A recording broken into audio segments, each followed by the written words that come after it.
The government sold Air India to the Tata Group for Rs 18,000 crores last year. It got just 15% of the total amount, while the rest went to the debtors. The centre had been trying to offload its entire stake in the airline for years.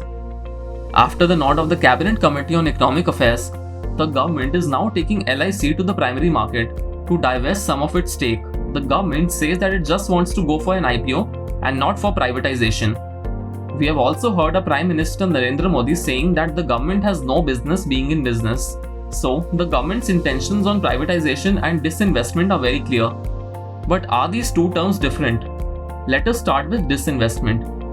It means the government or an organization is liquidating or selling its stake in a company, but it will be less than 50%, and the government or the organization will still be in the saddle, calling the shots.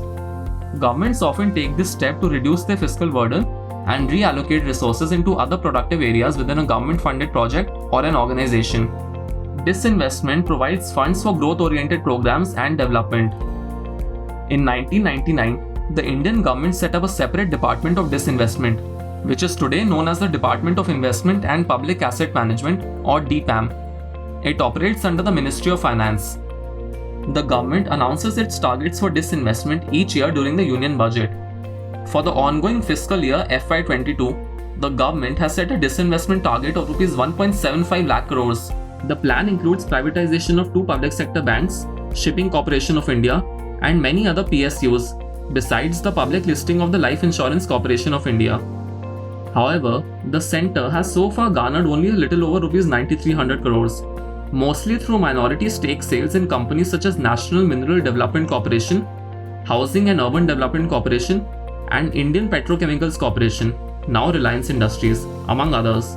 This sum doesn't include the amount raised through the privatization of Air India, which was the Modi government's first privatization deal in 7 years. Now let us understand privatization. It refers to the sale of the government's majority stake or the whole enterprise to private investors. In case of privatization, the government doesn't hold the resulting control and ownership. While the government is confident of mopping up Rs 1 trillion through LIC's IPO in this fiscal year, the planned privatization of Bharat Petroleum Corporation Limited is likely to spill over to the next financial year. This would mean that the government will miss its disinvestment target yet again.